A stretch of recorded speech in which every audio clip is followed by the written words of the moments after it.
తల్లిదండ్రులకి చాలా ఉక్కిరిబిక్కిరిగా ఉంది. ఇది దీని విష సంస్కృతి అనాలా, లేదంటే ఇది మనం దేని వెనకాల పరిగెడుతున్నాం? చదువు వల్ల వచ్చే సక్సెస్ వెనకాల, లేదా నిజంగా జ్ఞానం వెనకాల? జ్ఞానం వెనకాల పరిగెడుతుంటే ఇంత డబ్బులు విసిరేసి ఎందుకు పరిగెత్తాలి మనం? ఆ క్వశ్చన్ అయితే మాత్రం వచ్చింది సార్. సో అంటే యాక్చువల్గా జ్ఞానం మనకి ఆనందాన్ని ఇవ్వాలి. ఇంత నొప్పి ఎందుకు ఇస్తుంది? ఇంత బాధను ఎందుకు ఇస్తుంది? మన కన్న వాళ్ళకి ఇంత కష్టాన్ని ఎందుకు ఇస్తుంది? ఎందుకంటే నేను కూడా ఇంజనీరింగ్లో ర్యాంక్ వచ్చి, బట్ అది ప్రైవేట్ కాలేజీలో వచ్చింది. నా ర్యాంక్ 3000 చిల్లర ఎంత ర్యాంక్ వచ్చింది. మా ఫాదర్కి మేము 9 పిల్లలం, ఆయన చదివించలేను అన్నాడు. సరే మరి ఆయన తేలిగ్గా చెప్పారో లేదా నేను తేలిగ్గా తీసుకున్నానో తెలియదు, కానీ దాన్ని పెద్ద పట్టించుకోకుండా నేను గ్రాడ్యుయేషన్ బీఎస్సీ చదువుకోరానంటే నేను బీఎస్సీ చదివేశాను. కానీ అంటే ఇప్పుడు వీళ్ళని చూస్తుంటే అప్పుడున్నంత తేలిగ్గా సమాజం ఎందుకు లేదు? ఇప్పుడు మనుషులు కూడా ఎందుకంత తేలిగ్గా ఎందుకు లేరు? ఎందుకంత సుఖంగా లేరు? ఎందుకంత బరువుగా ఉన్నారు? అంటే మనం అంత ఒత్తిడి పెట్టేస్తున్నాం పిల్లల మీద. ఇందులో పెట్టారు చూసారా, నువ్వు అన్నం కలుపుకునే టైంలో పుస్తకం చదివితే బెటర్ కదా అని చెప్పి మదరు ముద్ద తిను, నువ్వు చదువుకో, అన్నం మాత్రం నేను కలిపి పెడతాను. అంత ఒత్తిడి ఎందుకు పెట్టేస్తున్నారు పిల్లల మీద? అంటే వాళ్ళ భవిష్యత్తు గురించి వీళ్ళు ఎందుకు వీళ్ళ వర్తమానాన్ని తాకట్టు పెట్టేస్తున్నారు? ఆ పాయింట్ ఒకటి బాగా నచ్చింది నాకు ఈ సినిమా. అదొకటి చెప్పాలనిపించింది, అందుకని మళ్ళీ తీసుకున్నాను. Thank you.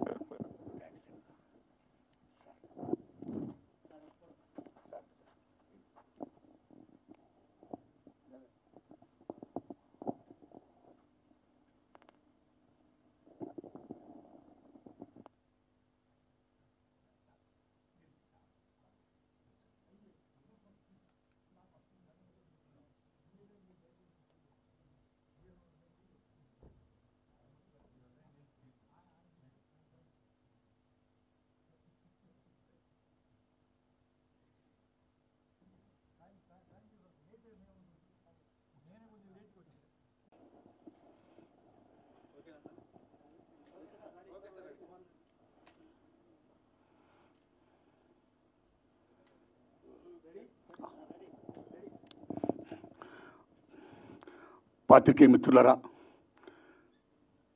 త్రివిక్రమ్ శ్రీనివాస్ గారు నా విజ్ఞప్తిని మన్నించి వారు రావడం, నా సినిమా చూడడమే కాదు, ఆయన మెచ్చుకోవడం, చాలా మంచి సినిమా తీసుకున్న నారాయణమూర్తిని మళ్ళా అభినందించడం, ఇది కేవలం విద్యార్థులే కాదు, తల్లిదండ్రులే కాదు, ఉపాధ్యాయులు మొత్తం అందరూ కూడా చూడదగ్గ మంచి సినిమా తీసావని ఆయన ఇలా చెప్తుంటే నాకు చాలా ఆనందం ఉందండి. వారికి హృదయపూర్వకంగా ధన్యవాదాలు చెప్తున్నాను సార్. ఈ సినిమా ఈ నెల ఆగస్టు 22వ తారీఖుని రిలీజ్ చేస్తున్నానండి. ఓ ప్రేక్షక దేవుళ్ళరా, మీరు చూడండి. నా చిత్రం ఏమాత్రం బాగున్నా సరే 10 మంది చెప్పండి, ఆదరించండి. నేను ఇంకా ఇలా చిత్రాలు తీయడానికి నాకు శక్తిని ప్రసాదించండి. వందనాలు మీకు. Thanks a lot.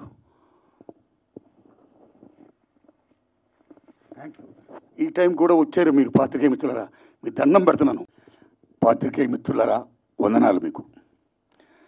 ఒకసారి ప్రసాద ల్యాబ్లో నేను అలా బయటకు వెళ్తున్నప్పుడు మన సార్ అక్కడ థియేటర్ దగ్గర ఉన్నారు, ఫైనల్ మిక్సింగ్ థియేటర్ దగ్గర ఉన్నారు. ఆయన వారు కనపడినట్టు విశేష వెంటనే ఆ మహానుభావుడు ఇప్పుడు ఏం చేస్తారు సినిమా, పలానా సినిమా అన్న విశాఖ ఉక్కు ఆంధ్ర హక్కు ప్లాన్ చేసుకుంటున్నా సార్ అని చెప్పా. ఆయన ఒక మాట అన్నారు, నారాయణమూర్తి గారు మీ సినిమాలు సక్సెసా ఫెయిల్యూరా పక్కన పెట్టండి, మీరు చేసే ప్రతి అటెంప్ట్ కూడా ఒక అచీవ్మెంట్, మీకు ఎప్పుడు ఏ సహకారం కావాలని చేస్తాను అని ఆ మహానుభావుడిని అడగకుండా ఎంతో సహాయ సహకారం అందించాడండి. ఆయనకి నాకు ఏ అబ్లిగేషన్ లేదండి, కేవలం నా పట్ల, నా సినిమా పట్ల ఆయనకున్న అభిమానం. అందులో భాగంగా అయ్యా నేను యూనివర్సిటీ పేపర్ లీక్ అని ఎడ్యుకేషన్ సినిమా తీస్తున్నాను, దయించి మీరు చూడాలి, చూడడమే కాదు మీకు ఏమాత్రం నచ్చినా దయించి ప్రమోట్ చేసి నా సినిమా ప్రజలకు రీచ్ అయ్యేటట్టుగా హెల్ప్ చేయాలి అని నేను విజ్ఞప్తి చేయడం, నా విజ్ఞప్తిని మన్నించి ఆయన అమూల్యమైన టైంను కూడా నా కోసం వెచ్చించి నా సినిమాను చూసి ఈవేళ నా సినిమా గురించి ఆయన మాట్లాడుతున్నారంటే ఆయన నా హృదయపూర్వకంగా ధన్యవాదాలు చెప్తున్నాను. Thanks a lot sir. Please.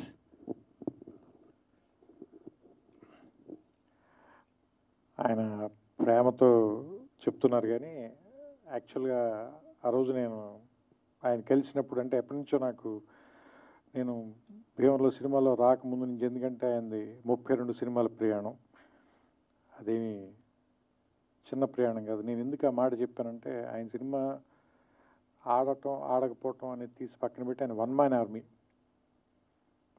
ఆయన దాంట్లో రాజు ఆయనే, సైన్యాధిపతి ఆయనే, సైనికుడు ఆయనే, అన్నీ ఆయనే. సో ఒక్క మనిషి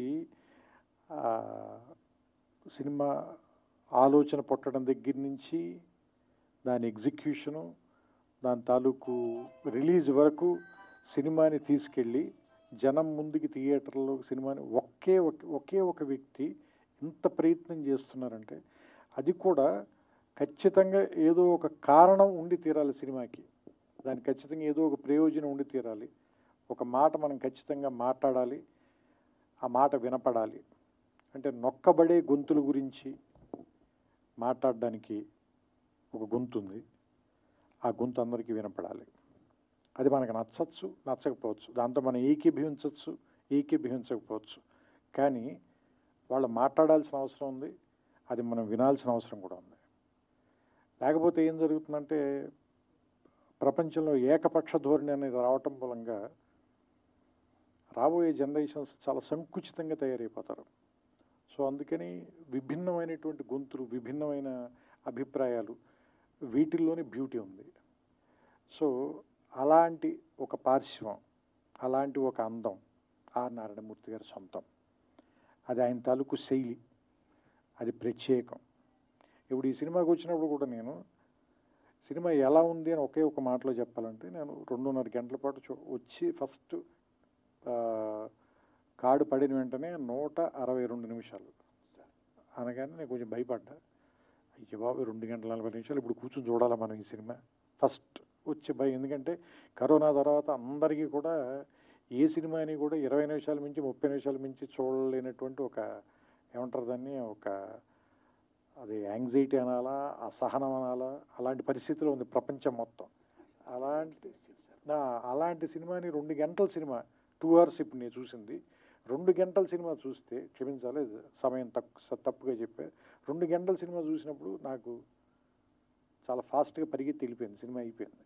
దాంతో విషయం, ఇందులో ఉన్న విషయం, పేపర్ లీకులు, యూనివర్సిటీలు లేదంటే కాలేజీ రోజుల నుంచి విద్యాబోధన ఇంగ్లీష్లో జరగాల, తెలుగులో జరగాల, విద్యార్థులు ఉద్యోగాల కోసం, జాబ్ క్యాలెండర్ల కోసం వెయిట్ చేయటం, అక్కడ కూడా లంచాలు ఇచ్చిన వాళ్ళకి ఉద్యోగాలు వస్తుంటే మిగతా తాలూకు స్టూడెంట్లు కానీ మిగతా వాళ్ళ తాలూకు నిస్పృహ, ఇందులో ఏది కూడా మన ఇమీడియట్గా ఉత్తేజపరిచే అంశాలు కాదు, ఏదో ఆలోచింపజేసేవు లేదా నిరాశపరిచే అంశాలు అయినప్పటికీ కూడా సినిమాని చాలా బలంగా పట్టుగా నడిపించారు.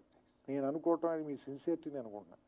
కేవలం మీ సిన్సియారిటీ మూలంగానే మనకి లోపల ఏదైనా ఒక లాంగ్వేజ్ వచ్చే లోపే మీ సిన్సియారిటీ వల్ల, బ్రదర్ ఒక్క నిమిషం, అంటే మాకు ఏదైనా లోపల ఒక లాంగ్వేజ్ వచ్చే లోపే మీ సిన్సియారిటీ వల్ల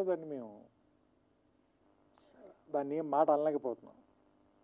అంటే మిమ్మల్ని ఎందుకు గౌరవిస్తారు అంటే, అందరం కూడా, మేమంతా కూడా ఎందుకు గౌరవిస్తాం, మేము కానీ, పాత్రికేయులు కానీ, మీడియా కానీ, లేదంటే ప్రేక్షకులు కానీ ఎందుకు గౌరవిస్తారంటే, మీ అభిప్రాయం నచ్చో నచ్చకో రెండూ కాదు, మీరు అది చెప్పే తీరు, దాన్ని మీ అభిప్రాయాన్ని మీరు ముందుకు తీసుకెళ్ళటంలో మీకున్న నిబద్ధత, మీ సిన్సియారిటీ, దాన్ని మాత్రం ఎవ్వరు క్వశ్చన్ చేయలేరు.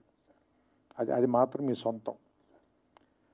అలాంటి వాటి కోసమే నేను ఇప్పుడు వచ్చి మీ పక్కన నుంచున్నాను. కేవలం ఏంటంటే మీ నిబద్ధత నచ్చే, దానికి గౌరవం ఇచ్చే. ఎందుకంటే ఇంతలా రాజీ పడకుండా బతకటం అందరి వల్ల సాధ్యం కాదు, నా వల్ల కూడా. నేను చాలాసార్లు రాజీ పడ్డాను నేను.